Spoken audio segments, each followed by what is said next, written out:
el ministerio evangelístico y de enseñanza, Vida para todas las naciones, recuperando el diseño original, presenta al maestro Mario Barroso. En el día de hoy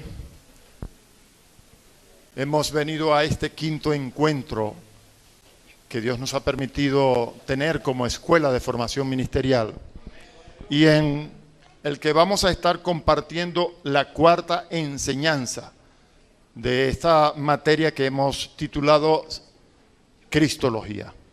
Hemos estado aprendiendo mucho relacionado con la vida de Jesucristo, de nuestro Padre Celestial, y hemos dicho que la razón de ser, del por qué nosotros debemos conocer profunda y perfectamente a Jesucristo es porque nosotros que estamos aún aquí en el mundo, aunque no somos del mundo, debemos andar como Él anduvo. Amén. Tenemos que conocer a aquel que nos amó y que nos llamó de las tinieblas a su luz admirable, porque nosotros hemos de ir a las naciones también haciendo las mismas cosas que Jesús hizo.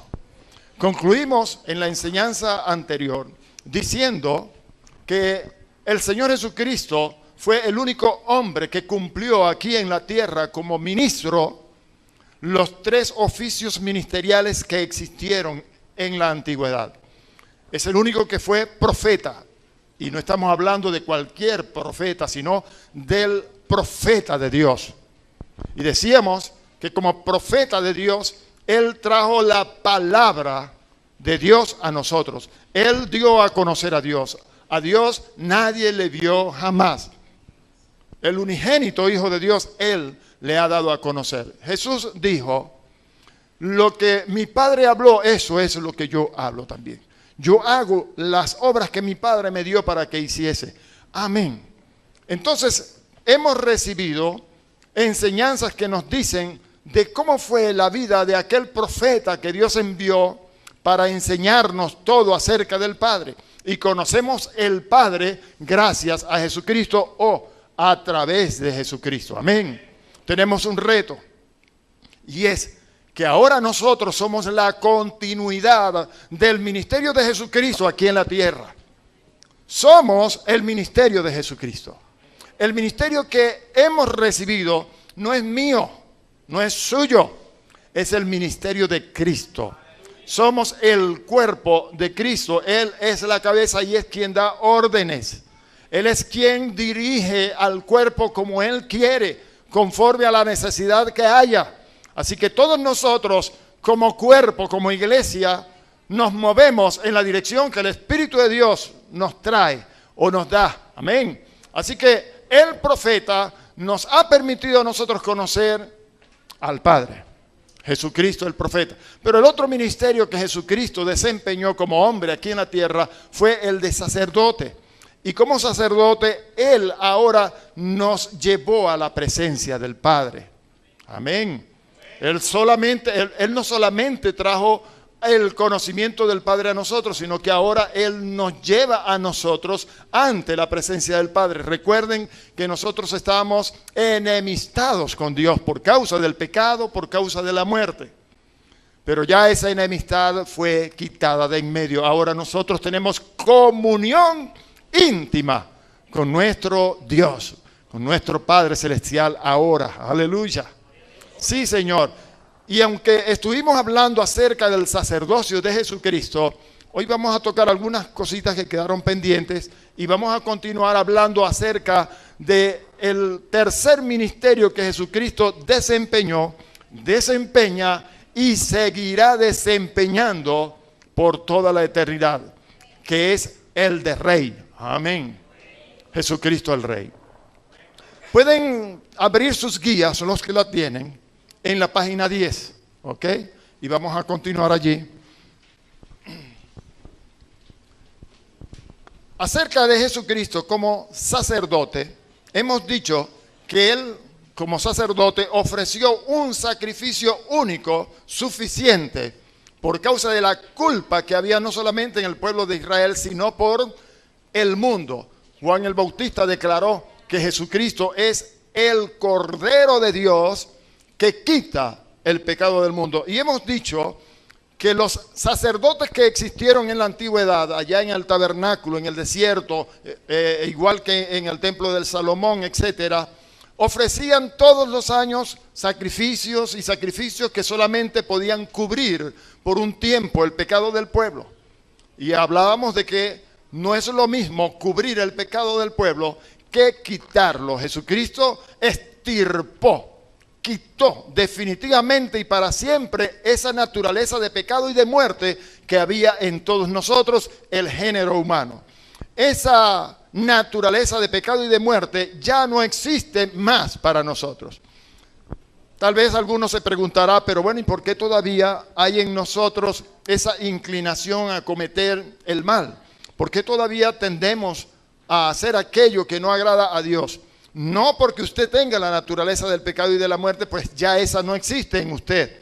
Ya fue quitada, fue definitivamente erradicada de nuestra vida. ¿Ok?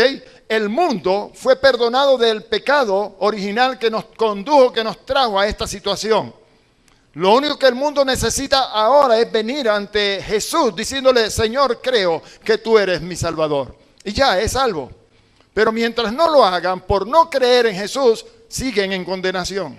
Nosotros que hemos creído ya somos libres de la naturaleza del pecado y de la muerte y ya no estamos sujetos a esa ley que antes regía contra nosotros y que nos mantenía esclavizados. Ahora nosotros estamos bajo una nueva ley que conocemos como la ley de la libertad en Cristo Jesús. Amén. Cristo, como sacerdote, ofreció un único sacrificio que quitó para siempre el pecado. Y les decía, ¿por qué tenemos todavía inclinaciones hacia el pecado? Sencillamente porque nosotros aún no hemos sido glorificados. Tenemos un alma. El alma es esa parte que hay entre lo que es el cuerpo y el espíritu del hombre. La palabra me enseña que ella cuando entra a nuestro espíritu es como una espada más cortante que toda espada de dos filos. Ella penetra hasta la misma división que hay entre el alma y el espíritu.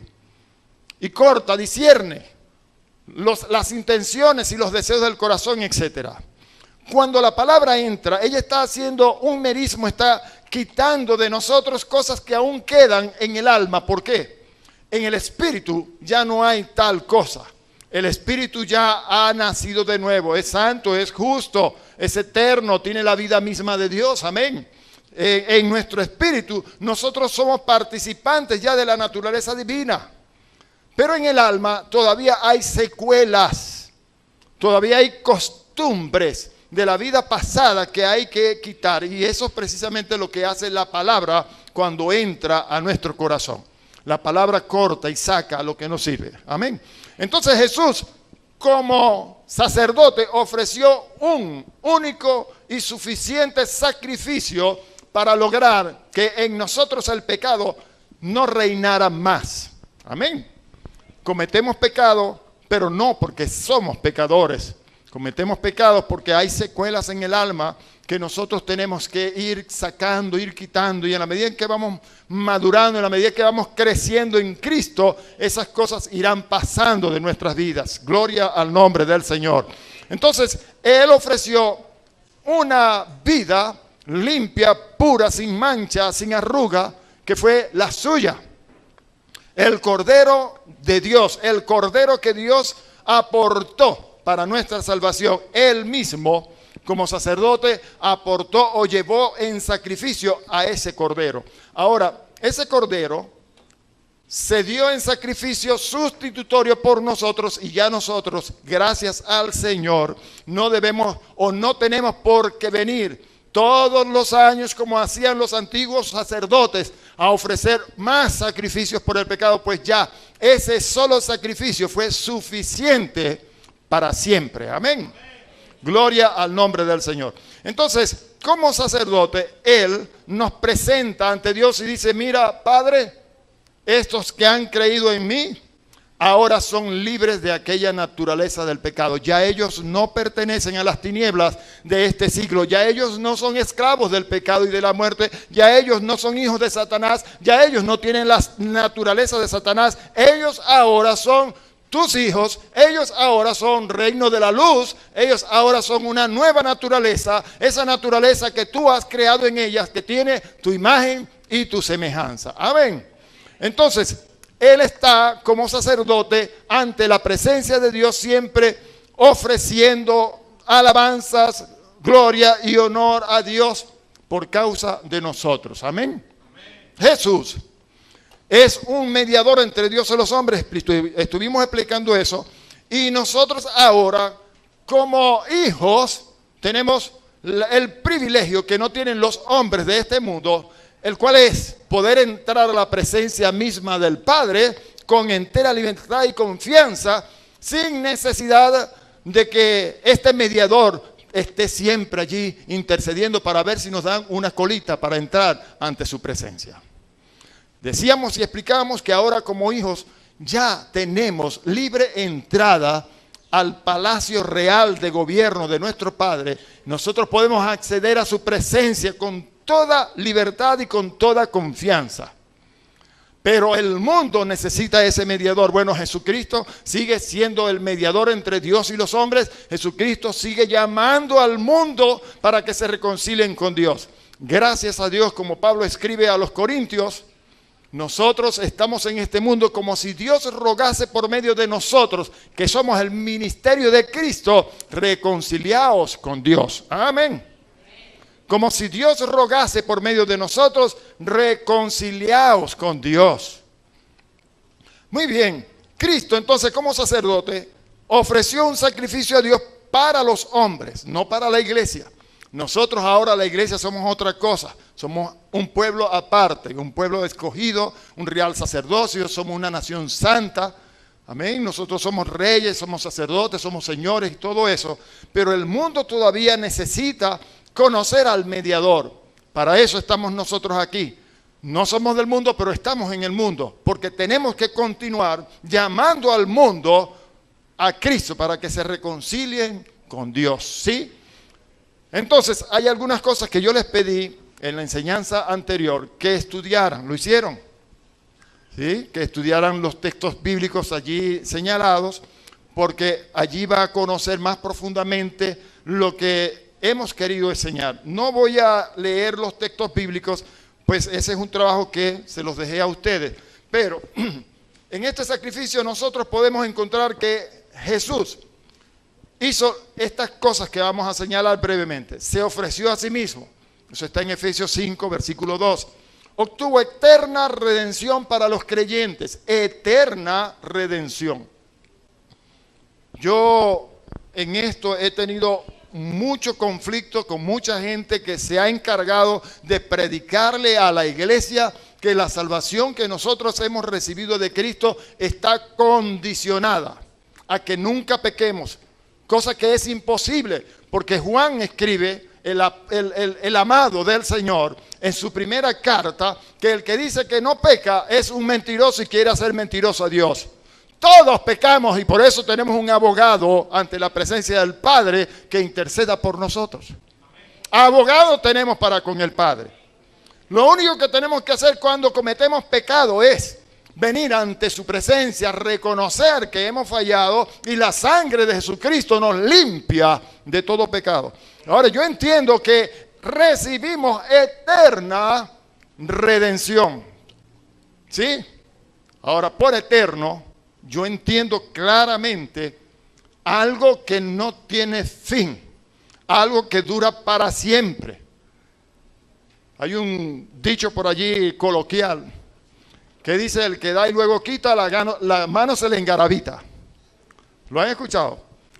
Salmo Don Mario 500. El que da y luego quita, la mano se le engarabita. Imagínense que a Dios se le ocurriera decirnos: bueno, yo te di la salvación, te hice mi hijo, te engendré como mi hijo, pero cometiste un pecado, ya no eres mi hijo, te quito la salvación otra vez, estás perdido, te vas para el infierno. Eso lo está predicando mucha gente en las iglesias. Y esto es un error. Jesucristo nos dio eterna redención. Amén. Y al que no le parezca, pues yo le animo, le reto a que estudie bien el tema, porque la palabra de Dios es muy clara para esto. Sí, en Hebreos capítulo 9, versículo 12 dice, y no por sangre de machos cabríos, ni por becerros, sino por su propia sangre, entró una vez para siempre en el lugar santísimo, habiendo obtenido eterna redención.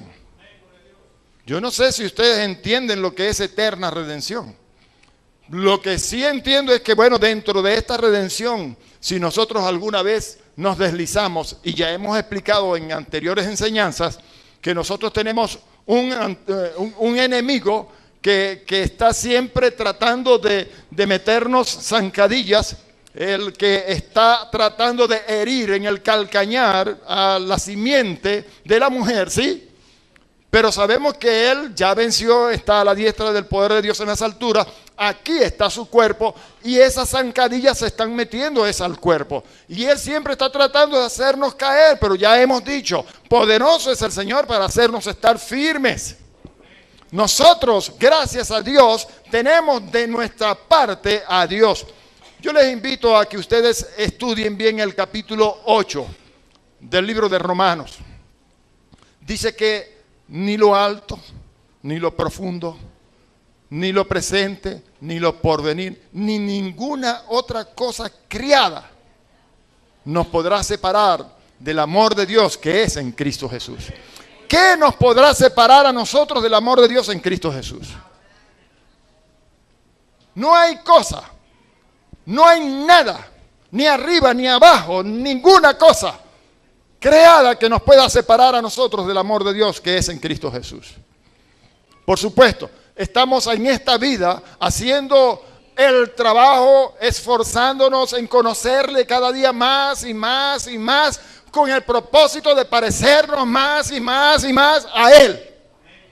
Porque la idea es que nosotros podamos ser vistos por la gente del mundo como si fuera Jesucristo mismo. La única manera que el mundo tiene para ver a Dios o para conocer a Dios ahora es a través de nosotros. Por eso es que se nos demanda que imitemos a Dios como hijos amados. No solamente a Cristo, sino al Padre eterno. Yo no sé, a mucha gente le cuesta mucho entenderlo, pero pídale a Dios que le dé espíritu de sabiduría, de revelación, de iluminación, y el espíritu le va a traer revelación. Yo sé que a veces estas cosas no son fáciles de digerir, a veces son difíciles de entender, pero están allí, es lo que dice la palabra de Dios, y nosotros tenemos que creer a lo que dice la palabra de Dios. Si Dios dice que es así, pues nosotros vamos para adelante. Así que nosotros pues hemos recibido de Dios una salvación tan grande, una salvación que dura para siempre. Usted me dirá, hermano, pero ahí yo conocí a un hermano, a una persona que vino a la iglesia y se entregó, y después lo vimos por ahí hecho leña y mujeriando y estafando a todo el mundo y haciendo aquello y lo otro, y se murió, mire, y se fue, se salvó. Hay que preguntarle al Señor, que es quien sabe todas las cosas, si ese hermano realmente cuando dio el paso lo hizo en fe, si realmente creyó que Jesucristo es el Señor, si realmente nació de nuevo. Porque si no nació de nuevo, sino que vino acá porque estaba detrás de la muchacha que le gustaba y ella lo aceptaba si le decía sí al Señor. Entonces muchos han venido a la iglesia a decirle sí al Señor por intereses personales. Ahora, ¿quién sabe que una persona ha nacido de nuevo? Yo también tuve mis descarriadas. Yo sé que ninguno de ustedes, eso solamente me ocurrió a mí. ¿Ah? Ustedes ninguno ha caído. Gracias a Dios, Señor. Gloria a tu nombre por todos los santos que hay aquí en este lugar. Tu gloria, Señor, se despide de ellos de una manera increíble. Sí, pero yo creí de verdad en el Señor. ¿Y sabe qué hace Dios con sus hijos cuando el diablo le mete zancadillas y les hace caer? Les levanta y ya. Porque el Señor me levantó, y entonces, como para darle duro al diablo en las mejillas, una cachetada, dice, bueno, ahora mira lo que voy a hacer con él. Ahora lo pongo más poderoso que antes. Sí, Señor. Entonces, nosotros hemos recibido del Señor, esta redención que no la podemos descuidar, tenemos que abonarla, tenemos que trabajar sobre ella para crecer, porque Dios nos quiere, como decíamos, exaltar, engrandecer, cada día más y más y más. Amén. La otra cosa es que su ofrenda nos limpia conciencia, nos permite tener nuestra conciencia limpia. Hay personas, hermanos, y permítame que me estoy deteniendo un poquito en esto. Ya vamos a continuar, que hay cosas tremendas para hoy en la palabra de Dios en esta tarde. Pero mire, hay personas que cometen un pequeño pecado por aquellas cosas que a veces suceden, ¿no? Mire, y viene el diablo y comienza a atormentarles, que te vas para el infierno. Porque como eso es lo que le han sembrado en algunas partes, que te vas al infierno, si viene el Señor te quedas. Y si viene el Señor ya no te vas, porque dijo una mentira, porque, en fin, hay muchas cosas que a veces pueden suceder. Miren, hermano, olvídense de eso, no le haga caso al diablo, dígale al diablo así, y sáquele la lengua y hágale burla. No seas tú tan soquete, diablo, me vas a decir que yo me voy a ir para el infierno porque dije o hice este pecado. Tú sabes que ya yo no soy pecador. Yo soy un hijo de Dios lavado por la sangre de Jesucristo. Tengo mi conciencia tranquila. Cometí un pecado, no importa. ¿Saben qué hacen las garzas? ¿Ustedes saben qué hacen las garzas? Se lanzan al agua que está sucia, llena de toda clase de cosas. ¿Sí? Y se les pega toda esa basura en el plumaje. Ellas salen del agua y hacen así. Y las plumas quedan otra vez limpiecitas. Voy a pedirle a la hermana que ella haga para que ustedes sepan cómo es que hacen las garcitas. ¿Ah? Amén. Ellas se sacuden, hermanos. Y todo el sucio, toda la basura se quita de su plumaje que es impermeable. Y usted la ve que sigue siendo limpiecita. O sea, porque una basura se le pegó en la pluma, no es garza. Sigue siendo garza, se ensució, pero a lo que se sacudió la basura, las plumas siguieron siendo blancas como las plumas de las garzas. Nosotros somos hijos de Dios, aunque tengamos un pecadito, lo sacudimos y en la sangre de Cristo se limpia y seguimos siendo santos, como nuestro Padre es santo. No se azoqueta el diablo. No deje que el diablo le cauterice la conciencia, le traiga malicias raras a su conciencia. Usted tenga conciencia tranquila. Pida perdón al Señor, lávese con la sangre de Jesucristo y ya. Es una cosa que todo creyente debe tener en Cristo Jesús. Bueno, esa ofrenda que Él presentó, que Él entregó en su propia vida, su sangre, quita el pecado para siempre y separa al hombre para Dios. Desde entonces el hombre se convierte en un hijo de Dios. Su ofrenda, esa ofrenda que ese sacerdote que fue Jesús, hizo perfectos a los que creen en Él. Hermano, perfecto yo. Si yo soy, mire, ahora es que tengo yo cosas. Mi hermano, si usted me viera, ¿cuántos piensan así? Alguno dirá, bueno, yo no pienso así de mí, pero así conociera al otro hermanito aquel. Porque somos espectaculares para pensar así. Si viera al hermanito aquel, dígame al pastor y al diácono, y empezamos a hacer juicios y a medir la vida de los otros, creyendo que nosotros somos zancudos. Hermanos, gloria al Señor, porque Cristo Jesús hizo para nosotros algo que es tremendo. Mire lo que dice Hebreos 10:14, porque con una sola ofrenda hizo perfectos para siempre a los santificados. Hermano, perfectos. Yo soy perfecto, usted es perfecto. ¿Ah? A ver, ¿cuántos son perfectos? Yo soy perfecto.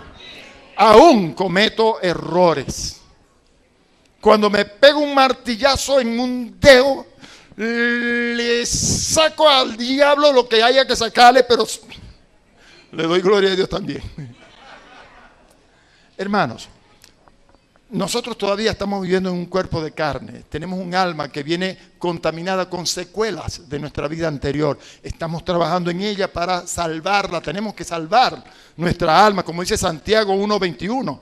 Recibid pues con mansedumbre la palabra implantada, la cual puede salvar vuestras almas. Y eso se lo está diciendo a gente que ya ha sido santificada, que ya ha sido redimida, que ha sido salvada, que es santo en el Señor. Amén. Pero el alma tenemos que salvarla. Entonces somos perfectos porque Dios dice que somos perfectos y punto. No importa que el diablo diga lo que le dé la gana. Dios nos ve en Cristo Jesús perfectos, santos. Amén. Y una cosa que es interesante en el ministerio de Jesús como sacerdote es que Él ofreció una sola ofrenda. No hubo necesidad de muchas ofrendas. Una sola fue suficiente. Como sumo sacerdote, Él ministra ahora a favor de los hombres desde el cielo. Mire, Él nos permite que nos acerquemos al trono de gracia. Allá en Hebreos 4, versos 14 al 16, vamos a leer algunos versículos allí. Gracias, Señor. Mire, por tanto, teniendo un gran sumo sacerdote que traspasó los cielos, Jesús, el Hijo de Dios, retengamos nuestra profesión. Por favor, resalte esa palabrita allí, profesión. Diga, profesión. Que le voy a explicar una cosita aquí. Porque no tenemos un sumo sacerdote que no pueda compadecerse de nuestras debilidades. No, hermano, nosotros debilidades. Pues yo no sé, eso lo está diciendo el escritor. Eso lo está diciendo por la inspiración del Espíritu Santo. Dios nos está diciendo eso, que tenemos debilidades, pero también somos perfectos. Yo no entiendo eso, pero esa es la realidad. Tenemos a uno que se compadece de nosotros, de nuestras debilidades, porque Él fue tentado en todo, porque Él fue hecho a nuestra semejanza. Amén. Acerquémonos pues confiadamente al trono de la gracia para alcanzar misericordia y hallar gracia para el oportuno socorro. Así de sencillo. Amén. Ahora, ¿qué palabra le dije que resaltara? Profesión. Esa palabra profesión viene del griego homologeo. Es un compuesto que tiene base en asentir, en pacto, reconocimiento. Cuando nosotros estamos leyendo, retengamos nuestra profesión. Mire lo que está diciendo realmente según la idea o la intención del Espíritu en los originales. Está hablando de profesar, prometer, confesar, declarar, hacer. ¿Qué tenemos nosotros que hacer continuamente? Que no debe detenerse en nuestra vida. Nuestra declaración de fe, nuestra confesión de fe. Estoy deseoso porque llegue el tiempo en que les enseñe soteriología, porque hay tanta revelación allí. Pero hay mucha gente que cuando escucha hablar de salvación, piensan en la salvación solamente en el área del alma, el espíritu.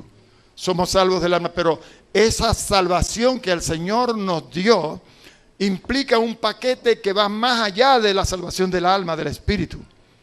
También habla de la sanidad que nosotros recibimos en Cristo. Habla de la prosperidad para nuestras vidas de parte del Señor, de liberación, de preservación. Salvación incluye todo eso. Cuando nosotros mantenemos nuestra profesión, lo que está diciendo es que nosotros mantengamos siempre la declaración, que nuestra boca siempre hable la declaración de fe de lo que hemos recibido en Cristo Jesús. Amén.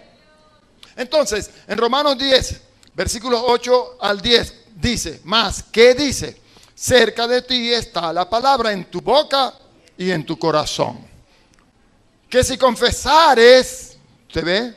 Que si confesares con tu boca que Jesús es el Señor y creyeres en tu corazón que Dios le levantó de los muertos, serás salvo. Porque con el corazón se cree para justicia, pero con la boca se confiesa para salvación. Salvación allí no solamente es el alma, salvación allí es sanidad, liberación, prosperidad, protección divina para nuestras vidas. El ángel de Jehová acampa alrededor de los que le temen y los defiende. Tenemos que tener conciencia de ello siempre. Siempre debemos estar declarando eso, confesando eso. Amén. Entonces el diablo de alguna manera se las ha ingeniado para robarle la palabra al pueblo de Dios. ¿Ustedes recuerdan las parábolas que Jesucristo habló a los judíos? La parábola del sembrador, por ejemplo. ¿Sí? Mire, el sembrador siembra la palabra. Y lo ideal es que la palabra sea sembrada en buena tierra. Nosotros, hermanos, mire, escuche bien esto. Se supone que los creyentes, que creímos que Cristo es el Señor, que fuimos ya liberados de la opresión y yugo del maligno, que fuimos trasladados de las tinieblas a la luz admirable en Cristo Jesús, se supone que somos buena tierra. Todos nosotros somos buena tierra. Cuando Jesús está enseñando la parábola del sembrador, se la está diciendo a judíos que estaban bajo la ley. Pero nosotros, que ya hemos nacido y en quienes se ha sembrado la palabra y somos salvos, debemos ser todos buena tierra, en donde se siembra la palabra y esa palabra tiene que producir resultados, en donde lo que dijo el profeta Isaías tiene que cumplirse. Mi palabra no volverá a mí vacía, sino que hará lo que yo quiero y será prosperada en aquello para lo que la envié. Punto. Usted es buena tierra. Y la palabra debe llegar, ser sembrada en usted, como dice Santiago en el capítulo 1, 21. Recibid con mansedumbre la palabra implantada, sembrada. Amén. Esa palabra sembrada en nuestro corazón va a producir resultados. Amén. Muy bien. El oficio sacerdotal de Jesucristo fue según el orden de Melquisedec.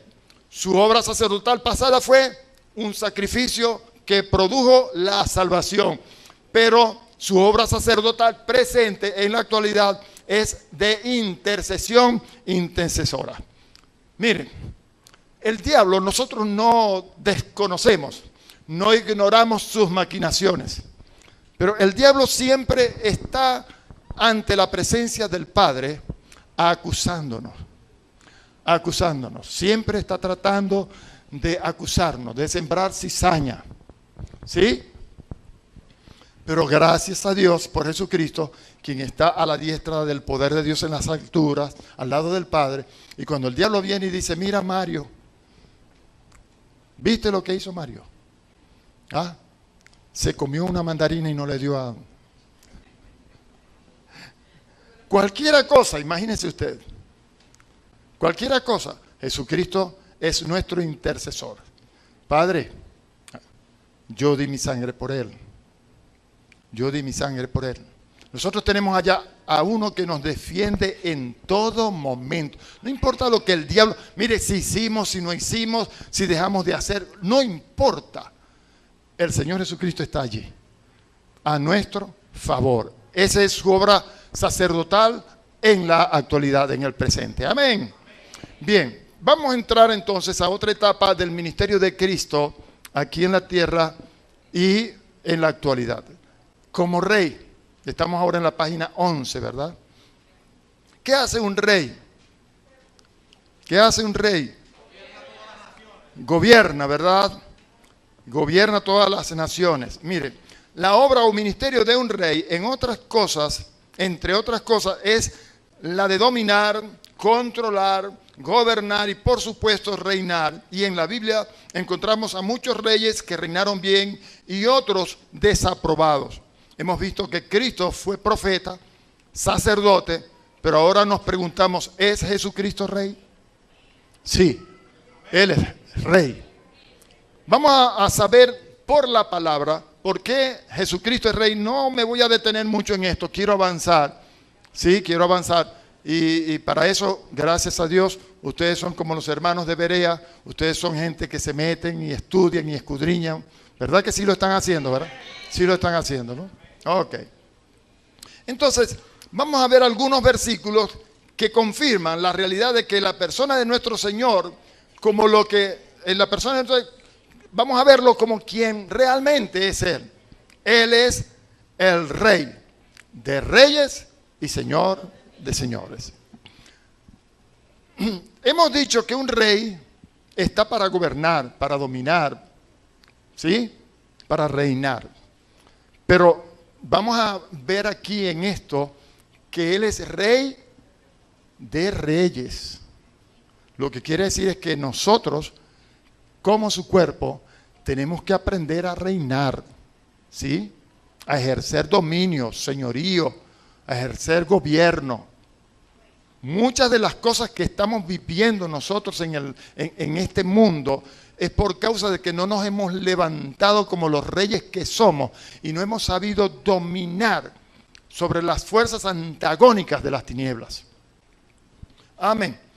Ahora, primero que todo, vamos a analizar de Jesucristo lo que la palabra de Dios dice. Su origen es real. O sea, su origen como rey, pues. Mire lo que dice Isaías capítulo 9, versos 6 al 7. Porque un niño nos es nacido, hijo nos es dado, y el principado sobre su hombro, y se llamará su nombre admirable, consejero, Dios fuerte, Padre eterno, príncipe de paz.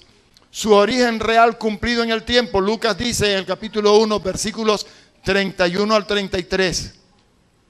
Dice, y ahora concebirás en tu vientre y darás a luz un hijo y llamarás su nombre Jesús.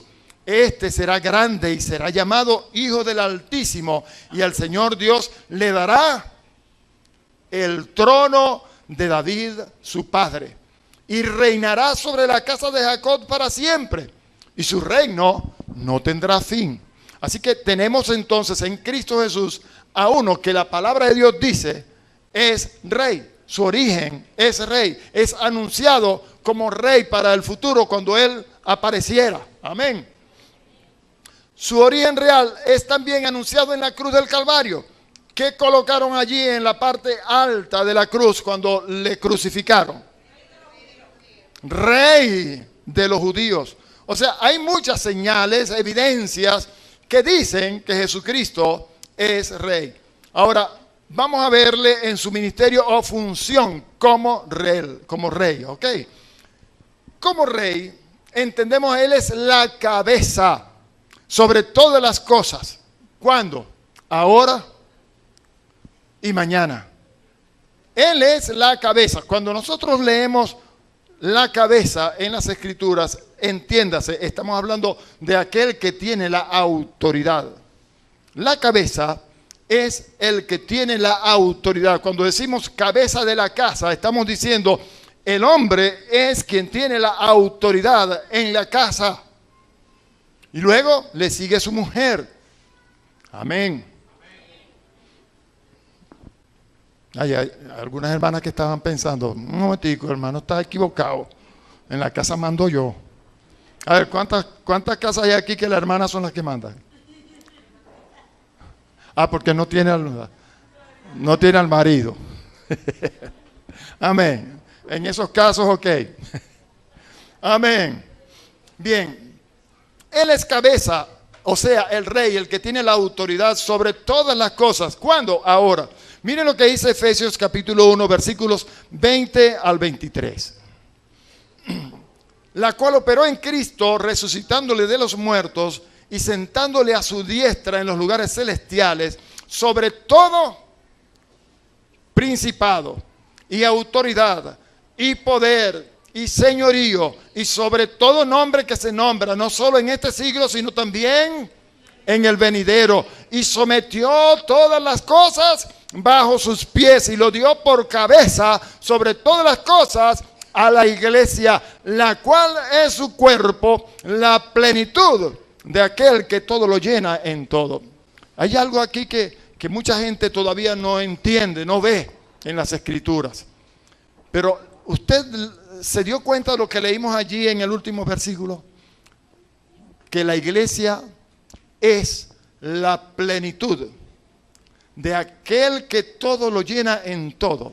Muchas veces no entendemos, no visualizamos lo que leemos.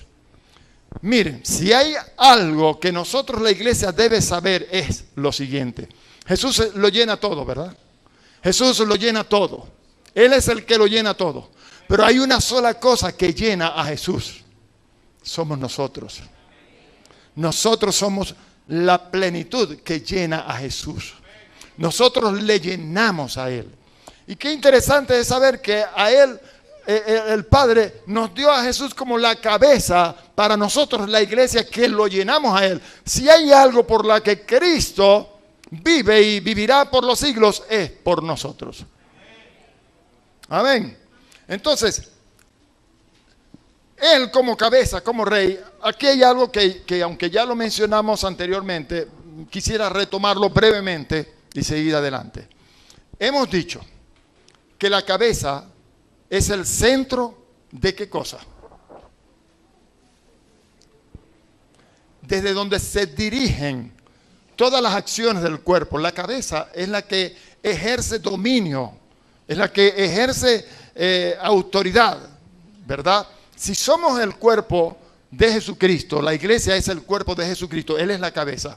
Entiéndase aquí algo que debe quedar bien grabado en nuestro corazón. Hermano, en la iglesia del Señor, quien da las órdenes es el Señor. Hay un fenómeno que se está dando en las iglesias en muchas partes del mundo, y es el fenómeno que nosotros de una manera coloquial aquí en Venezuela decimos que tenemos muchos caciques en la iglesia y pocos indios. Todos quieren mandar. Todos quieren mandar. Miren, hermanos, imagínese usted que yo soy el cuerpo de Jesucristo. ¿Ok? Y que usted, cada uno de ustedes es parte de ese cuerpo. El hermano es un dedo, el otro hermano es una uña, la hermana es un pie, el hermano es un tobillo, el otro es la cintura, el otro es... Hay partes que ninguno quisiera hacer. ¿Ah? Que no son muy decorosas, como dice Pablo. Pero bueno, también son del cuerpo. ¿Ah? ¿Qué vamos a hacerle, pues? ¿Ok? Entonces la cabeza, que es Cristo, dice: quiero que mi cuerpo vaya hacia la consola de sonido y le dé volumen al micrófono que tiene el hermano Mario en su mano. Entonces la cabeza da la orden y el cuerpo, ¿qué hace? Los pies con sus dedos, con sus tobillos, con sus piernas, con sus antepiernas, con su cintura, con todo, se mueve a la orden que le dio la cabeza de venir a la consola y darle volumen al micrófono que tiene en la mano uno de los miembros de la iglesia. En la iglesia funciona así. Por ejemplo, Dios, por el Espíritu Santo, mientras estaban en ayuno y oración allá los apóstoles y profetas y maestros, el Espíritu les dijo: apartadme a Bernabé y a Saulo para la obra del ministerio al que los he llamado, ¿verdad? Pero entonces eso le dijo la cabeza a aquellos varones, a aquellos apóstoles del Señor. Pero nosotros decimos, bueno, el Espíritu Santo podrá decir misa. Eso es otro dicho que nosotros tenemos aquí en Venezuela, para los que están escuchándonos en otras partes del mundo. El Espíritu podrá decir misa, pero aquí se hace lo que digo yo, dice el pastor. Hay pastores que dicen así. Yo estuve en una iglesia donde prediqué y el Espíritu Santo me puso a ministrar el Espíritu Santo a la gente. Empezaron a hablar en lenguas. Nunca habían hablado en lenguas. Ellos no creían en el hablar en lenguas, no creían en las manifestaciones del Espíritu Santo, no creían en la sanidad divina, no creían en la liberación de demonios y muchas cosas. Y el Espíritu me puso a ministrar todo lo contrario. Así que hubo sanidades de cáncer, gente sanada, hubo estiradera de pie, hubo gente hablando en lenguas extrañas, hubo una milagreramentación como usted no tiene idea. ¿Sí? Llegó el pastor que estaba de viaje y cuando se enteró, me llamó y me dijo 4. Yo no le voy a decir lo que él me dijo, pero me dijo 4. Y yo le dije, varón, pero ¿qué de malo hay en lo que pasó aquí? El Señor se glorificó, la gente fue sanada. No, nosotros tenemos una doctrina y nuestra doctrina no cree en la sanidad del cuerpo. La sanidad que dice Isaías allá en el 53 es del espíritu y punto. Y en nuestra iglesia no creemos en el hablar en lengua, ni creemos en recibir el Espíritu Santo, ni nada de esto. Ahora imagínese usted qué problema, hermano. Eso está sucediendo, la cabeza da órdenes, pero hay elementos en el cuerpo, miembros del cuerpo, que se jactan o se creen ser mayores en autoridad que la cabeza. Miren, hermanos, la iglesia del Señor es teocrática. Hay un solo gobierno en la iglesia. La iglesia tiene una cabeza, una autoridad que se llama Jesucristo. Y lo que dice Jesucristo está por encima de todo. Amén, aleluya, Jesús. Está por encima de todo. No hay tal cosa en la iglesia del Señor, que Él es el que manda, pero aquí también hay otros caciques que quieren mandar. No, la Biblia podrá decir esto, pero aquí se hace como digo yo. Ah, bueno, está bien. La estás agarrando muy suave. Amén. Bueno, hay muchas cosas que se dicen acerca del ministerio de Jesucristo como rey. Hay una cantidad de versículos aquí, por ejemplo, dice que Él reinará literalmente en su segunda venida. Ustedes saben que la palabra nos enseña que habrá un día en el que Jesucristo dará una orden, como está escrito allá en Apocalipsis 4, por ejemplo. ¿Cuántos lo han leído? Que el Señor se le apareció y le dijo a Juan, sube acá y te mostraré las cosas que sucederán después de esta. Y al instante estaba yo en el Espíritu y se encontró allá en el tercer cielo. Y empezó el Señor a mostrarle cosas que habían allá en el cielo y que iban a suceder en aquel tiempo. Ahora, la idea es lo siguiente. La palabra nos enseña, para no leer todos esos textos, que para eso ustedes lo pueden leer en sus casas, nos enseña que Jesucristo un día va a levantar a su pueblo. Aquí en la tierra va a haber un periodo de gran tribulación. Pero después de esa gran tribulación, luego de que en el cielo acontezcan una serie de eventos que están ya preparados, como el matrimonio entre la iglesia y Jesucristo, ¿qué es lo que dice la palabra? Una ley que Dios estableció. Ya no serán dos, sino uno solo. ¿Por qué? Se unirá el hombre a su mujer y serán una sola carne. Yo le pregunto, ¿usted se ha puesto a pensar alguna vez en esa unión que va a haber entre nosotros y Cristo cuando nos casemos en el cielo? Es un matrimonio que dice algo muy interesante y ojalá que en alguna oportunidad yo tenga oportunidad, valga la redundancia allí, en alguna oportunidad yo pueda hablarles un poco de eso. Pero esa unión nuestra con Jesucristo nos hace una sola cosa con Él, aunque ya lo somos, sí, amén, porque Él llama las cosas que no son como si fuesen. Amén. Ya nosotros estamos unidos perfectamente a Él, ¿sí? Pero el Señor Jesucristo, una vez que pase estas bodas y la cena de las bodas y el bimá de Cristo y se haga el tribunal para ver lo que nosotros cada uno se merezca por las obras que haya hecho aquí en su ministerio en la tierra, etcétera, etcétera, vendremos otra vez a la tierra para tomar control, dominio, señorío, gobierno sobre todas las naciones y vamos a establecer con Cristo sobre todas las naciones un gobierno de 1000 años y reinaremos sobre la tierra. ¿Han leído allá en Daniel capítulo 7, por ejemplo?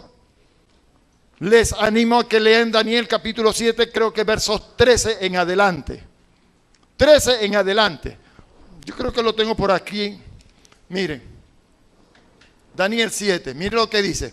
Miraba yo en la visión de la noche, y he aquí con las nubes del cielo venía uno como un hijo de hombre, que vino hasta el anciano de días y le hicieron acercarse delante de él, y le fue dado dominio, gloria y reino para que todos los pueblos, naciones y lenguas le sirvieran. Su dominio es dominio eterno que nunca pasará y su reino uno que no será destruido. Yo le voy a preguntar una cosa, ¿dónde es esto? Porque que yo sepa, en el cielo no hay pueblos y naciones y lenguas. Eso es aquí en la tierra, por supuesto. Ahora, ese uno como un hijo de hombre le hicieron acercarse hasta el anciano de días, ¿verdad? Y dice el versículo 14, y le fue dado dominio, gloria y reino para que todos los pueblos, naciones y lenguas le sirvieran. Si usted va un poquito más adelante, en el versículo 18, allí está usted.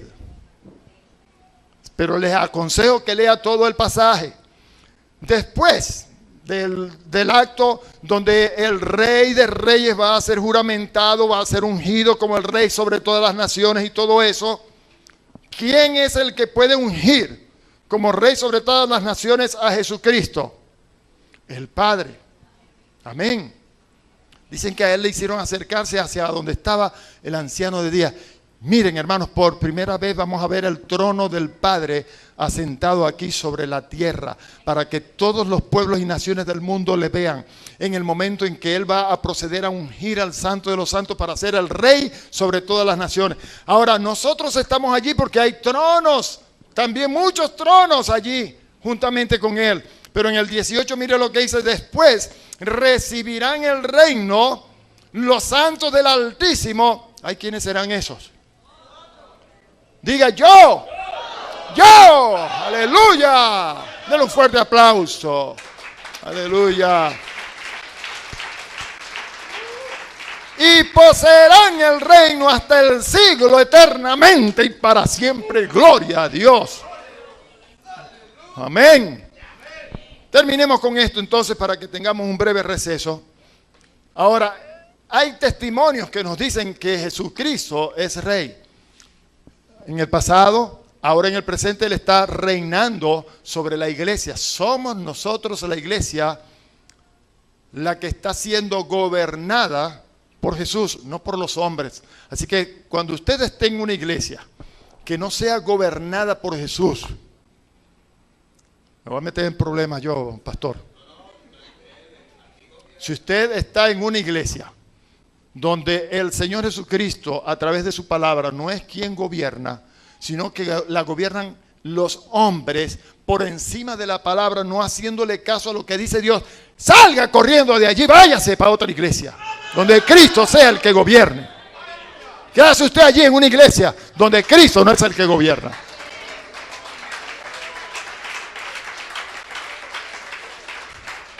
Así es. Hermanos, hay iglesias que los pastores nunca se prepararon, nunca le piden dirección del Señor para tomar su... Ellos hacen lo que les da la gana. Ellos se creen que ellos son la última frescolita en el desierto, como dije la otra vez, la pepa el queso. Ellos creen que son la pepa el queso. Ellos son los que mandan. Esa es mi iglesia y en mi iglesia mando yo. No juegue. Gloria a Dios. Hermano, salga corriendo de allí. Dile: Señor, ¿para dónde voy? Llévame a una iglesia tuya. No se quede en iglesia de hombres. ¿Me entiende lo que le quiero decir, hermano? A todos los que están escuchándome por ahí en el mundo, a todos, miren, hermanos, si está en una iglesia donde el hombre es el que manda, salga de allí. El gobierno de la iglesia lo tiene en la cabeza, que es Cristo. ¡A su nombre! ¡Gloria! Primera de Timoteo 2:5 dice: porque hay un solo Dios y un solo mediador entre Dios y los hombres, Jesucristo, hombre. Así que tenemos a uno que es el profeta de Dios, que también es el sumo sacerdote según el orden de Melquisedec, y que también es el Rey. Gloria a su nombre. Les invito a que abran sus guías a la página 12. Vamos a estar hablando sobre la naturaleza divina. ¿Ya están listos? ¿Todos se sentaron? Muy bien. Vamos a retomar entonces este tiempo de enseñanza. Vamos con la segunda hora de esta cuarta enseñanza que hemos estado desarrollando sobre Cristología. Este es el quinto encuentro y estamos aprendiendo cosas bien interesantes. Hasta aquí hemos visto ya que Jesucristo ejerció los tres ministerios que en la antigüedad, que en el Antiguo Testamento tuvieron preponderancia, como fue la de profeta, sacerdote y rey. Y hemos tenido una buena enseñanza acerca de estos oficios ministeriales de Jesús. Pero vamos ahora a tocar un punto de Jesús que considero es sumamente esencial, importante y que todos nosotros debemos tener bien claro en nuestra mente y corazón, en nuestro espíritu, ¿sí? Y es la naturaleza divina de Jesucristo. Vamos a hablar de la naturaleza divina de Jesucristo.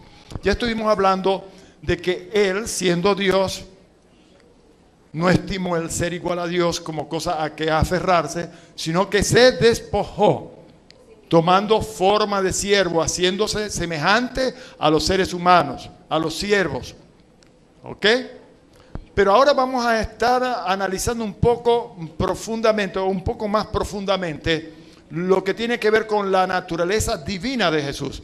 Porque como ya hemos mencionado anteriormente, hay quienes enseñan y predican que Jesucristo tuvo un inicio cuando nació de María. Incluso hay Biblias que lo presentan a Él como un Dios. La Biblia de los Testigos de Jehová, por ejemplo. Si usted lee San Juan capítulo 1, va a leer allí que dice, en el principio era la palabra y la palabra era con Dios y la palabra era un Dios. Un Dios. Hay otras versiones o traducciones de la Escritura que presentan a Jesucristo como que era alguien divino. Pero la palabra me enseña a mí que Jesucristo era Dios. Es cierto que ha habido muchas divinidades. Hoy día, si nosotros nos ponemos a investigar un poco en la internet, vamos a encontrar el caso de este rey, presidente, gobernante de China, por ejemplo. ¿Cómo se llama? Kim Jong-li. Una cosa así rara es. ¿Ah? Bueno, ese mismo. Para la gente de su pueblo, Él es Dios, un Dios, Él es una divinidad. Y han existido muchos hombres. Hitler se creyó un Dios. Muchos hombres se han creído ser dioses. Muchas divinidades en la China y en esos países orientales por allá existe mucho eso, las divinidades. Ahora, el asunto es que Jesucristo no era un Dios, no era una divinidad más, sino que Él era el único Dios verdadero. El único Dios verdadero. Amén. Jesucristo es Dios. Hay un poquito de feedback parece. Así que, hermanos, vamos a analizar un poco sobre la naturaleza divina de Jesucristo para que entendamos aquí bien este asunto de Cristo como el siempre existente en ti mismo. Antes que Abraham fuera, le dijo Jesús a los escribas y a los fariseos, yo soy.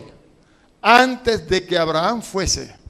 Y vamos a estar analizando algunos pasajes allí para entender bien aquí lo que Jesucristo les quiso decir, porque pudiéramos entender o pudiéramos interpretar que Jesucristo quiso decir allí que antes que Abraham fuera, ya yo era, ya yo existía. O sea, yo tengo ya unos siglos de vida. Ya yo he pasado por el mundo unos cuantos centenares de años. Pero eso no fue lo que Jesucristo dijo.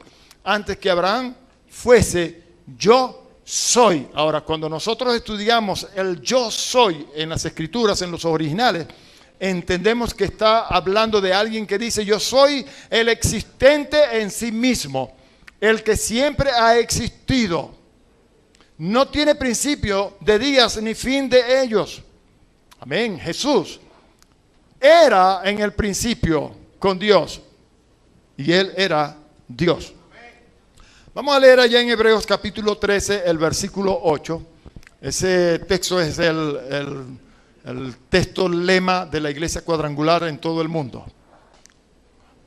Jesucristo es el mismo ayer, hoy y por los siglos.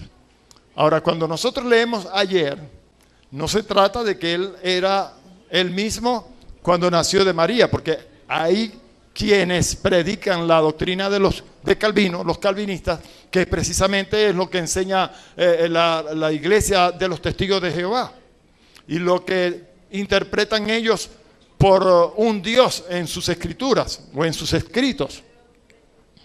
Pero cuando nosotros estamos leyendo Jesucristo es el mismo ayer, la palabra ayer allí no significa el comienzo, el que comenzó cuando nació de María. Calvino enseña que Jesucristo tuvo su existencia en un momento dado. O sea, niega la eternidad de Jesucristo. Ahora, el Señor Jesucristo, en el mensaje que el ángel le dio a María, dice que Él es Padre eterno. ¿Cómo es Padre eterno si tuvo su inicio después del nacimiento de María? No puede ser. Imposible. Entonces, si Él es el mismo ayer y hoy y por los siglos, yo puedo interpretar o entender aquí que cuando digo ayer, los siglos que ya sucedieron, Él es el mismo de los siglos que ya sucedieron, de este tiempo de hoy y de los siglos que han de venir. Ahora, yo no sé si yo les he explicado esto, pero brevemente. Cuando nosotros hablamos de tiempo, pensamos en segundos, minutos. Vamos a empezar por fracciones de segundos. Inclusive hay milifracciones de segundos, minutos, horas, días, semanas, meses, años, siglos. Automáticamente pensamos en tiempo, como nosotros concebimos el tiempo.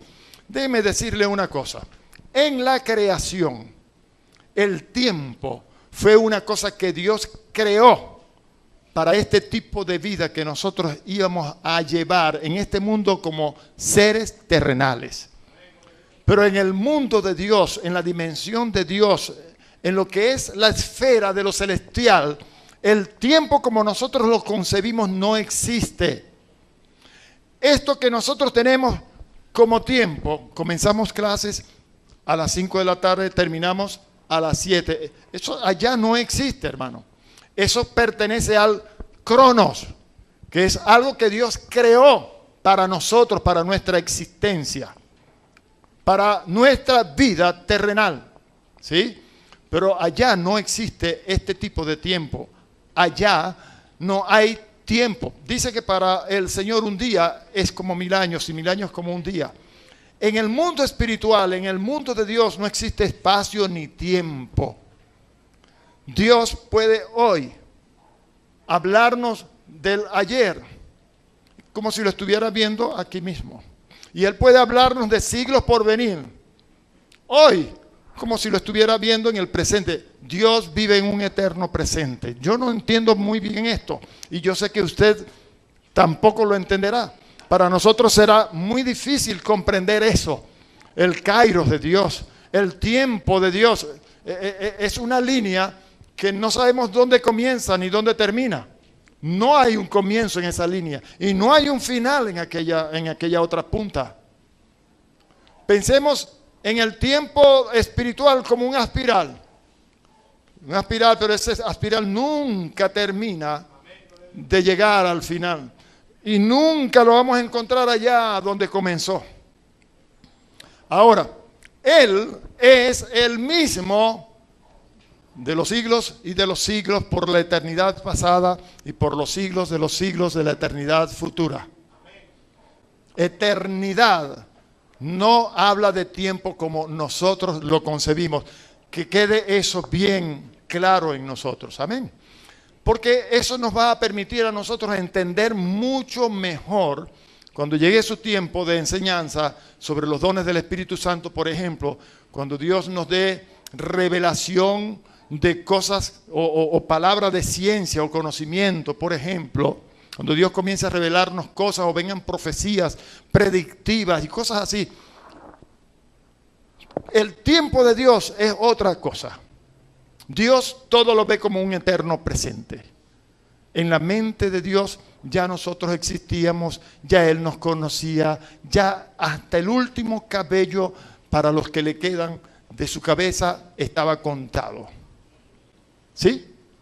Amén. Entonces, entiéndase, Jesucristo es el mismo, ayer y hoy y por los siglos. Ahora, hoy, Él sencillamente asumió una forma de hombre. Y aparte de esa forma de hombre, Él tiene también la forma de Dios porque nunca dejó de serlo. Él siempre siguió siendo Dios, amén. Y no le quita nada a Dios, a la forma de Dios, el que haya también tomado forma de hombre. En una sola persona, eso lo vamos a ver un poco más adelante, en lo que llamamos la unión hipostática, en una sola persona existían las dos naturalezas, la terrenal y la celestial, la de Dios. Amén. Ok, vamos a hablar entonces de Cristo antes de la encarnación y vamos a tumbar la idea o la posición o la doctrina de algunos hombres que pretenden enseñar que Jesucristo comenzó su existencia después de nacer de María. Porque Dios lo engendró en María y al nacer comenzó su existencia. Pero si esto fuera así, nos vamos a tener que hacer una serie de preguntas y las respuestas obviamente nos dirán a nosotros que no es cierto. ¿Ok? La doctrina de la persona de Cristo es crucial para la fe cristiana, es básica para la soteriología, o sea, el estudio de la salvación, porque si nuestro Señor no es lo que dijo ser, entonces su expiación fue deficiente y no fue un pago suficiente por el pecado. O sea, si Jesucristo no era Dios que se hizo hombre, entonces lo que nosotros tanto predicamos de que Él se dio en sacrificio por nosotros como el Cordero de Dios que quita el pecado del mundo, quedaría en entredicho. ¿Usted ve? Ahora, vamos entonces a analizar si ciertamente Jesús era antes o no, ¿ok? Vamos entonces a hablar de lo que la palabra nos enseña sobre la preexistencia. ¿Qué entiende usted por preexistencia? Preexistencia. Pre, algo que está antes de la existencia. Pos es algo que está después de la existencia. O sea, vamos a hablar de la preexistencia de Cristo. Antes de Cristo, o sea, antes de Jesús nacer de María, ya Él era. Eso es lo que significa preexistencia. Ok, el significado de preexistencia. La preexistencia significa que Él existió antes de su nacimiento. Para la mayoría de los escritores significa que Él existió antes de la creación y antes del tiempo. En ello estamos completamente de acuerdo y hay algunos versículos o pasajes que podemos leer como Juan capítulo 1, versos 1 al 18 y Génesis capítulo 1, verso 26. En el pasaje de Juan capítulo 1, muy trillado, que yo creo que todos deberíamos conocer ese pasaje muy bien. En el principio era el verbo y el verbo era con Dios y el verbo era Dios. Este era en el principio con Dios. Todas las cosas por Él fueron hechas y sin Él nada de lo que ha sido hecho fue hecho. Mire, entendamos con esto aquí una cosa. Él es el creador de todas las cosas. Entonces, ¿cómo es que Él es el creador de todas las cosas y también comenzó su existencia cuando nació de María? Imposible, ¿verdad? Entonces, en Génesis 1:26, estaba Dios recreando la tierra. No me voy a detener en esto, no voy a hablar de esto ahora. Llegará el momento en que lo hagamos en otra oportunidad, en otro tipo de enseñanza. No cabe aquí. Pero si usted quiere saber de esto, puede obtener la guía de Pentateuco. Ahí explico abundantemente el asunto. Pero entiéndase, nosotros desde Adán para acá somos el resultado de una recreación. La tierra estaba desordenada y vacía, o sea, la tierra fue destruida y Dios la volvió a componer, como dice Isaías 45, 18, que Él es el que la hizo y la compuso. Si quiere anote y lo puede buscar allá. Él hizo la tierra y la compuso. Él no la creó desordenada, no la creó caótica, desierta. Cuando la creó para ser habitada. Pero alguien la destruyó, ¿ok? Y Dios tuvo que componerla y colocar a otro para que la gobernara, que fue Adán, ¿ok? Ya Jesucristo estaba allí, porque cuando en el versículo 26 leemos, hagamos al hombre a nuestra imagen, conforme a nuestra semejanza, estaba recreando, ya Jesucristo estaba allí. Y es lo que leíamos en Juan capítulo 1. ¿Ok? Ahora, la importancia de la preexistencia nos hace entender lo siguiente. Al nacer, si Cristo comenzó su existencia en su nacimiento terrenal, entonces no existe una Trinidad eterna. Y entre las características de la eternidad en la Trinidad está la eternidad. ¿Me explico? Si Él comenzó su existencia ya, entonces Él no era parte de esa Trinidad eterna que tanto se habla en las Escrituras. Amén. La otra cosa, Él entonces no sería Dios.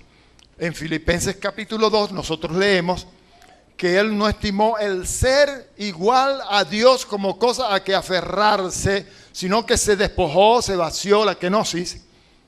Asimismo, tomando forma de siervo.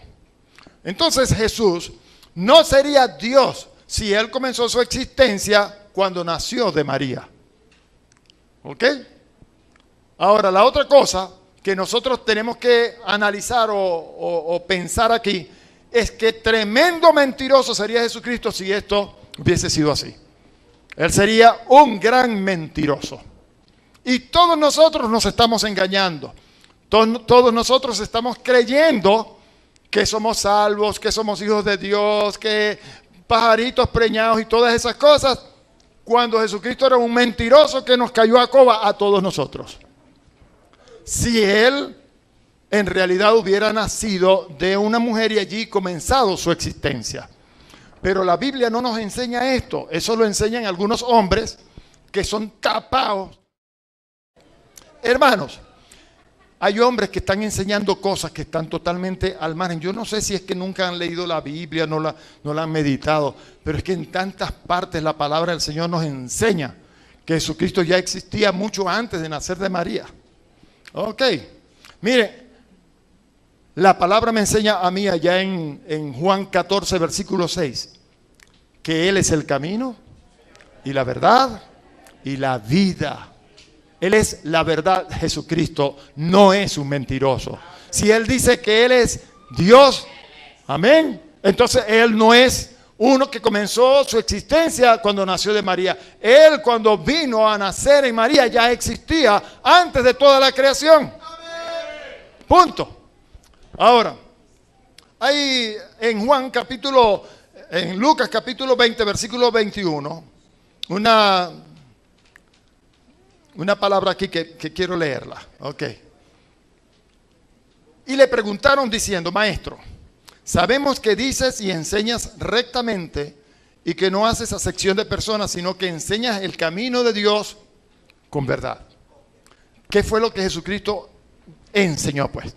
Nadie viene al Padre sino por mí. ¿De dónde vine yo? De arriba.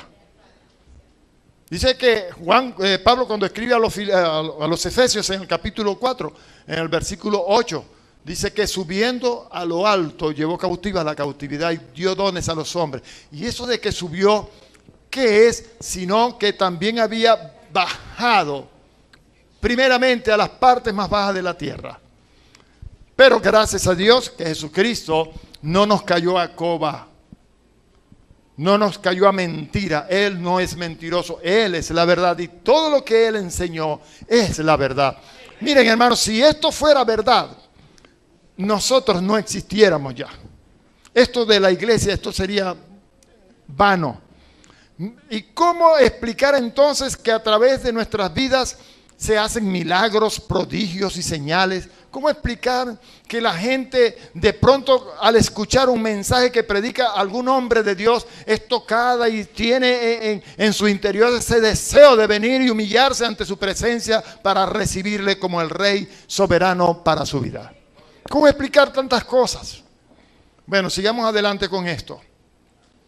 Ahora, si Él es la verdad y Él vino para enseñar el camino de la verdad, vamos a entender entonces que el origen de Jesucristo es celestial. Su inicio es celestial. Ahora, ¿quién me puede decir cuál es ese inicio? ¿Ah? Su origen. Nadie, porque no hay origen, no hay inicio. No tiene principio de días. El eterno yo soy, el siempre existente en sí mismo. Amén. Bien, los versículos que claman o reclaman su origen celestial para Cristo atestiguan de su existencia antes de nacer, no del nacimiento de María, sino mucho antes de nacer. Por ejemplo, Juan capítulo 3, versículos 13 al 31. Vamos a leer algunos nada más al principio. ¿Ok? Nadie subió al cielo sino el que descendió del cielo, el Hijo del Hombre que está en el cielo. Y como Moisés levantó la serpiente en el desierto, así es necesario que el Hijo del Hombre sea levantado, para que todo aquel que en él crea no se pierda, mas tenga vida eterna. Y seguimos leyendo allí que Jesucristo no vino para condenar al mundo, sino para que el mundo fuera salvo por él. Y hay un pasaje allí completo que yo le animo a que usted lo estudie, lo analice, porque allí nos habla mucho acerca de la existencia de Jesús mucho antes de la creación. ¿Ok? Ahora, su obra como creador. Vamos a analizar a Jesucristo en la preexistencia como creador del universo. ¿Sí? Hay una serie de textos. Si alguna vez usted se topa con alguien que dice que sí, Jesucristo fue un buen hombre, un Dios, una divinidad, como tantos otros, usted le diga, ajá, y mira lo que dice la palabra de Dios aquí, ¿cómo me explicas esto? ¿Sí? Capítulo 1, versículo 3 de Juan, ¿cómo dice?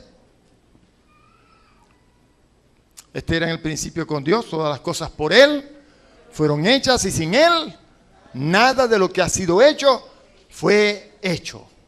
Todo. Amén. En Colosenses 1:16, ¿qué dice? Porque en Él fueron creadas todas las cosas, las que hay en los cielos y en la tierra y debajo de la tierra. Amén. Y en Hebreos capítulo 1, versículo 2, ¿qué dice? Vamos a ver. En estos postreros días nos ha hablado por el Hijo, a quien constituyó heredero de todo y por quien asimismo hizo el universo. ¿Cómo se explica entonces eso? Jesús nació de María y allí comenzó su existencia. Entonces, ¿cómo entendemos estos pasajes? Por ejemplo, que el universo, no estamos hablando nada más de la tierra, estamos hablando del universo entero. Yo les voy a decir una cosa. Yo les conté que he tenido la oportunidad donde el Señor me ha llevado al tercer cielo. Amén. Yo he ido en el Espíritu al tercer cielo varias veces y he estado ante su presencia y he visto y me ha mostrado cosas, en fin. Yo le voy a hacer una pregunta a usted. ¿Qué va a ser nuestra vida luego de ser glorificados? Cuando ya nosotros tengamos el mismo cuerpo de la gloria suya. Usted sabe cómo tiene Jesús el cuerpo que como hombre ahora tiene. Usted tiene una idea, una imaginación de cómo es el cuerpo que Jesucristo ahora tiene. Es un cuerpo glorificado, ¿verdad? Es un cuerpo que cuando estaba toda esa multitud de discípulos allí despidiéndole, el día que fue tomado, Él fue elevándose en el aire hasta ser recibido en una nube. ¿Sí? No me pida que le entre en detalles al respecto, cómo fue, pero podía ir y podía venir. María Magdalena lo quiso abrazar. No me toques, que aún no he subido al Padre para ser glorificado. Tenía que presentar la ofrenda del sacrificio, para que fuera aceptada por el pecado. Luego, entonces fue glorificado, recibió toda la gloria otra vez que tenía como Dios. Ahora la recibió el hombre. En el hombre está la gloria de Dios también. Y entonces vino. Ahora, eso fue en cuestión de minutos. Porque cuando María llegó y empezó a decir, miren, Jesús iba y venía y aparecía allá, se atravesaba por las paredes. El cuerpo que Jesús tiene ahora es un cuerpo que no tenemos ni idea de lo que es capaz de hacer. Pues nosotros vamos a tener ese cuerpo, el mismo cuerpo de la gloria suya. Le veremos tal y como Él es, porque seremos semejantes a Él. Este cuerpo corruptible, mortal, será vestido de incorruptible y de inmortalidad. Ahora, cuando Jesucristo hizo el universo, ¿ok? Estaba allí el Padre, el Hijo y el Espíritu Santo. Crearon todas las cosas. La Biblia me enseña que este cielo y esta tierra van a dejar de ser, pasarán, ¿sí? Y que habrá cielos nuevos y tierra nueva. ¿Lo han leído? ¿Sí? Cielos en plural, nuevos y tierra nueva.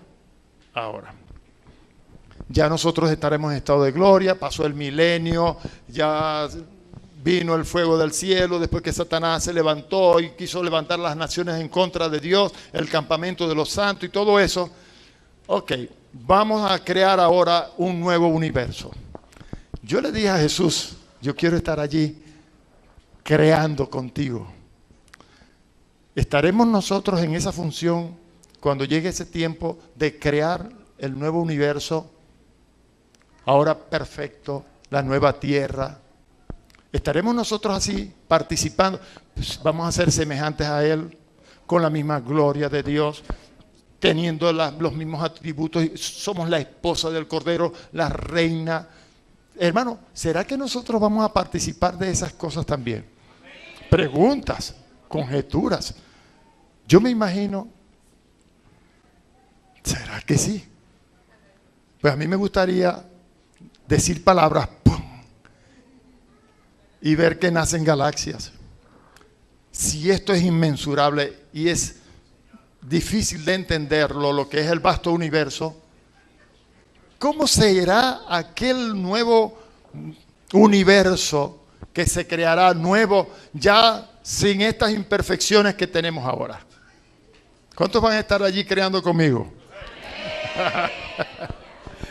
¡Aleluya! En cuanto a su relación con Dios, estamos hablando de Jesucristo en la preexistencia. En cuanto a la relación con Dios, Él se atribuyó igualdad con Dios, ¿verdad? Lo leemos allá en San Juan capítulo 14, versículos 6 al 11. ¿Sí? ¿Cómo dice? Yo soy el camino y la verdad y la vida, nadie viene al Padre sino por mí. Si me conocieses también a mi Padre conocerías. Y desde ahora le conocéis y le habéis visto. Felipe le dijo, Señor, muéstranos al Padre y nos basta. Jesús le dijo, tanto tiempo hace que estoy con vosotros y no me has conocido, Felipe. El que me ha conocido, el que me ha visto a mí, ha visto al Padre. ¿Cómo pues dices tú, muéstranos al Padre? Mire esto aquí. ¿No crees que yo soy en el Padre y el Padre en mí? Un hermano me decía que no entendía este asunto de que cómo era que viendo a Jesucristo también veían al Padre y el Padre está en mí y yo estoy en el Padre. Bueno, tampoco va a entender cómo es que somos una multitud de millones, los que estamos todavía sobre la tierra y los que ya partieron y están con el Señor, que también estamos de la misma manera que Cristo en el Padre y el Padre en nosotros. Esto es espiritual. Esto es espiritual. Mire, el que se une al Señor, dice Pablo a los Corintios, un espíritu es con Él. Un espíritu. Estamos hablando de espiritual, no estamos hablando de carnal. Lo que pasa es que nos hemos acostumbrado tanto a las cosas terrenales, porque es que vivimos una vida terrenal, desenfrenada, y se nos grabó en el cassette todo lo que tiene que ver con lo terrenal.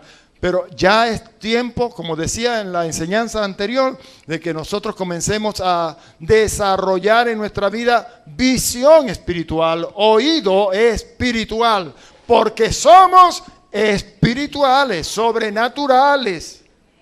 No somos terrenales. Amén. Ok. Mire lo que dice aquí. ¿No crees que yo soy en el Padre y el Padre en mí? Escuche esto. Las palabras que yo os hablo, no las hablo por mi propia cuenta, sino que el Padre que mora en mí, Él hace las obras. Ahora, ¿será que el Padre moraba solamente en Jesús el hombre? El Padre también mora en nosotros, en cada uno de nosotros. El Padre, Jesucristo, mora en cada uno de nosotros. Y el Espíritu Santo también mora en nosotros. Por eso es que el Señor me dijo a mí, hace algún tiempo, dile a la iglesia, que así como yo le dije a Felipe, el que me ha visto a mí ha visto al Padre. Ustedes también tienen que decirle al mundo y a todo el que les demande conocer a Dios, el que me ha visto a mí ha visto al Padre. Porque el Padre está en mí y yo tengo que imitar al Padre, vivir como el Padre. El Padre me enseña cómo debo yo vivir. Es difícil, yo sé, para la mente carnal, y esto pudiera parecer locura, pero es locura para los que se pierden. Pero para nosotros los creyentes, poder de Dios. Amén. Esto es espiritual. Esto no es carnal, terrenal. Esto es espíritu. Entonces, Jesús dice aquí que Dios hace las obras, mire lo que dice, vamos a leerlo otra vez, sino que el Padre que mora en mí, Él hace las obras en Cristo, mire, en el hombre llamado Jesús. En el hombre llamado Jesús, gracias a que el Padre moraba en Él, las obras del Padre se hacían en Él. De la misma manera, como leemos allá en Hebreos capítulo 13, versículo 21, ya lo hemos leído aquí. De la misma manera, el Padre hace las obras en nosotros o a través de nosotros. Amén. Por eso es que cuando la gente nos ve a nosotros haciendo obras del Padre, la gente va a ver al Padre. Las obras, ellas dan testimonio de mí, dijo Jesús, pues las obras del Padre darán testimonio de que somos hijos de Dios también. Amén. Bien, sigamos adelante. Aleluya, Jesús. Hay una nota que yo tengo aquí en relación con esto, allá en Hebreos, capítulo 20, versículo 21. Y si usted no conoce ese versículo, no lo ha leído, déjeme leérselo. Hebreos capítulo 13, versos 20 y 21. ¿Y por qué Dios le trajo a esta escuela? ¿Para qué Dios le trajo aquí? ¿Para qué Dios le trajo aquí? Mire. Y el Dios de paz, que resucitó de los muertos a nuestro Señor Jesucristo, el gran pastor de las ovejas, por la sangre del pacto eterno, os haga actos en toda buena obra, para que hagáis su voluntad, haciendo Él en vosotros lo que es agradable delante de Él por Jesucristo, al cual sea la gloria por los siglos de los siglos. Amén. ¿Está claro o no está claro? Si Jesús dijo que el Padre mora en Él y por eso es que el Padre hacía en Él las obras, nosotros hacemos las obras. Mire, el mundo tiene que conocer al Padre a través de nosotros. La idea es esa, y para eso es que el Señor nos quiere preparar, para que seamos aptos, para que estemos como obreros aprobados delante de Él, para que sepamos cómo dar defensa adecuada de las cosas del reino ante el mundo, ante cualquiera que la demande. ¿Sí? Gloria al Señor. Así que, hermanos, alguno dirá, bueno, pero la palabra me enseña es que el Espíritu Santo es el que mora en mí. No. Jesucristo le dijo a los discípulos y nos dice a nosotros que si nosotros amamos la palabra, si amamos la palabra, amar la palabra, yo no sé qué entiende usted por amar la palabra. Yo llegué el domingo de Cajaseca. El domingo llegué en la tarde de Cajaseca, de estar en la otra escuela. Estuve allá en Bobures y en Cajaseca. Y usted podrá creer que yo en toda la semana no salí de mi casa. ¿Qué cree usted que estaba haciendo yo allá metido en la casa? El Señor dice, si me amáis, el que me ama, guarda la palabra. Ama la palabra, la guarda. O sea, guardar allí no es como yo les he dicho a algunos hermanos en otra escuela. Hermanos, algunos piensan que guardar la palabra es buscar ¿cómo que le dice? El baúl de los recuerdos, ¿no? Y entonces, y la guarda bien allá y le pone candado para que no se la roben. ¿Será eso a lo que se refiere? ¿Qué es guardar la palabra entonces? Vivirla. Si me amáis, guarda mis palabras. El que me ama, guarda mis palabras. Y mi Padre le amará. Por amar la palabra, mi Padre le amará. Por guardar la palabra, mi Padre le amará. Dígalo. Por guardar la palabra, mi Padre me amará. Ahora dice Jesús, y vendremos. ¿Quiénes? Mi Padre y yo, y el que dijo que vendría después que Él se fuera también, el Espíritu Santo, el Consolador, y vendremos y haremos morada en ustedes. Haremos, estamos hablando de tiempo plural, ¿ok? Entonces el Padre, el Hijo y el Espíritu Santo moran en nosotros. ¿Cómo entender eso? Hermano, eso es espiritual. El que se une al Señor, un espíritu es con Él. Estamos hablando de cosas espirituales. Yo sé que son locuras los que se pierdan, los que están en el mundo. Dirá, estos evangélicos cada día están más locos. Amén. Gloria al Señor por esta preciosa locura. Amén. Yo sé que mi Redentor vive. Aleluya, Jesús. Mira lo que dice Juan 17:5. Juan 17:5. Ajá. Ahora pues, Padre, glorifícame tú al lado tuyo con aquella gloria que tuve contigo antes que el mundo fuese. Si usted lee al principio de la oración, Jesucristo está hablando con el Padre. He acabado la obra que me diste que hiciese. De los que me diste, ninguno se perdió, solamente el hijo de perdición, etcétera, etcétera. Pero así como yo te glorifiqué delante de los hombres, eso es como una relación de reciprocidad entre el Padre y el Hijo. Bueno, Padre, yo te glorifiqué, yo di a conocerte delante de los hombres. Los hombres estaban alejados de ti, eran enemigos tuyos. Yo traté en todo lo posible de traerlos ante ti, de reconciliarlos contigo. Amén. Ahora, Padre, como yo te glorifiqué delante de los hombres, glorifícame tú al lado tuyo con aquella gloria que tuve contigo antes de que el mundo fuese. Amén. Ahora, esa gloria es la que está en nosotros también. Bueno, ya tenemos en Cristo Jesús esa gloria. Y yo le voy a decir una cosa, si usted no lo ha entendido todavía, Pablo le dice a los filipenses que Jesucristo, siendo en forma de Dios, no estimó el ser igual a Dios como cosa a que aferrarse. Dios se hizo hombre, pero Él nunca dejó de ser Dios. Miren, hermanos, el mundo se podrá poner loco y tendrán que meterle, ¿cómo es que se le llama eso? Camisa de fuerza y todas esas cosas. Allá ellos. ¿Cuántos de ustedes han conocido de gente que se ha dedicado a estudiar las Escrituras y se han vuelto locos? ¿Por qué? ¿Por qué se han vuelto locos? Porque no están estudiando las Escrituras espiritualmente. La Escritura es espiritual. La quieren razonar, la quieren entender con la mente carnal. No, eso no se entiende ni se puede guardar con la mente carnal. Eso es espíritu. La palabra es espíritu y es vida. Espíritu y vida. Por eso es que el mundo no puede entender y se vuelven locos. Pero nosotros no nos volvemos locos. Nosotros vamos, sabemos a dónde vamos.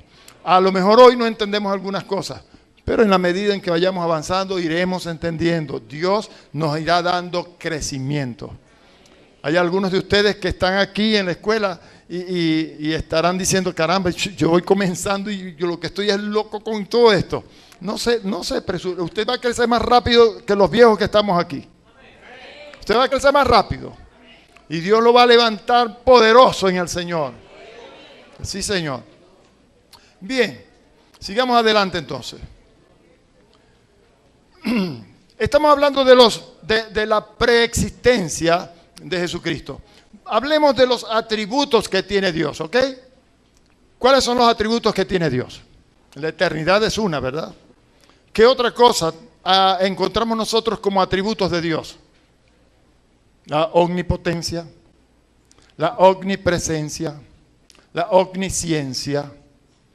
Atributos de Dios. Miren, Jesús se atribuyó deidad total y otros la atestiguaron. Estas atribuciones serán examinadas más adelante, pero por ahora bastará lo que dice Colosenses capítulo 2, versículo 9. Y para mí este fue un texto, un pasaje que fue bastante, ¿cómo diría? Claro para entender esto que estamos hablando. Porque allí en Colosenses capítulo 2, versículo 9 dice, porque en Él habita corporalmente toda la plenitud de la deidad. Pero si usted sigue leyendo, dice, y vosotros, haciendo una conexión, hilando el pensamiento, y vosotros estáis completos en Él. ¿Qué entiende usted? Yo entiendo que si en Él habita corporalmente toda la plenitud de la deidad, y si Jesús dijo, el Padre, el Hijo y el Espíritu Santo vendremos y haremos morada en vosotros, toda la plenitud de la deidad también mora en nosotros. Y nosotros estamos completos. Ahora, ¿qué es lo que pasa? Esa parte terrenal que todavía nosotros no hemos logrado extirpar, sacar de nosotros, esa alma que todavía está corrupta en nosotros, nos bloquea. Si nosotros pudiéramos liberar definitivamente lo que es espiritual por sobre todo lo que es terrenal, usted se imagina, hermano, lo que haríamos. El que en mí cree las obras que yo hago, Él las hará también. Y aún mayores hará, porque yo voy al Padre. Usted no tiene idea de lo que haríamos. ¿Sí? Bueno, vaya teniendo una idea, pues, por qué el Señor está tan apresurado, tan urgido de hacernos crecer rápido. Él quiere que nosotros nos levantemos rápido, porque lo que Él tiene que hacer en este último de los tiempos es muy grande.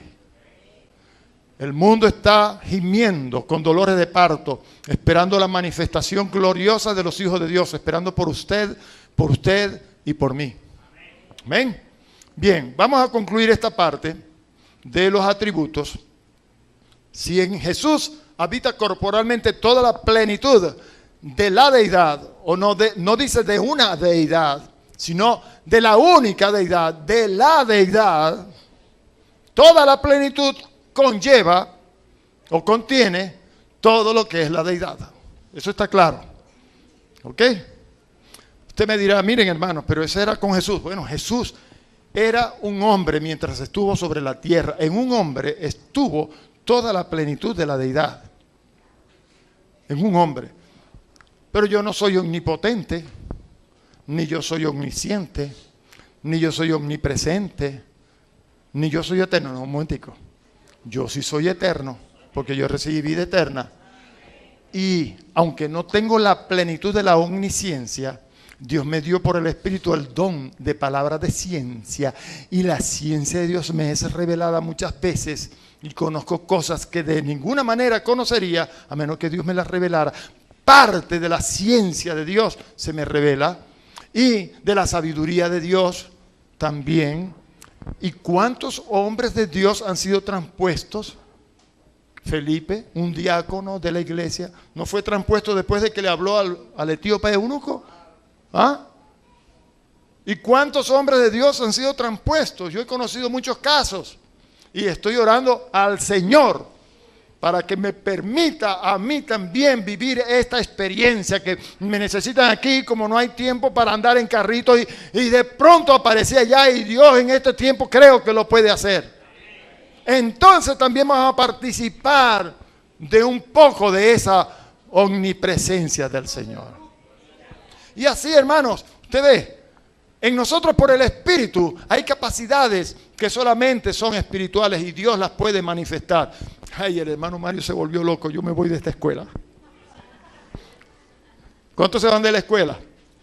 Porque yo me volví loco. Bueno, yo no sé si está recibiendo esto, si le parece locura. Espero que no le parezca locura. Analícelas, medítelas. Dios quiere hacer cosas grandes de nosotros. Grandes, muy grandes de nosotros. ¿Sí? Terminamos con Juan capítulo 1, versículos 15 y versículo 30. Juan dio testimonio de él y clamó diciendo: este es de quien yo decía, el que viene después de mí, es antes de mí, porque era primero que yo. Porque era primero que yo. Y en el versículo 30 dice: este es aquel de quien yo dije, después de mí viene un varón, el cual es antes de mí, porque era primero que yo. Amén. Entonces, tenemos claro de la preexistencia de Jesucristo, que Él ya existía mucho antes de nacer de su madre María. ¿Ok? Para la próxima enseñanza vamos a continuar con este punto 2, acerca de la eternidad de Cristo antes de su encarnación. Ya no estamos hablando de la preexistencia, ahora vamos a hablar de la eternidad. La preexistencia nos demostró que Jesucristo ya existía antes de la existencia después de nacer de María.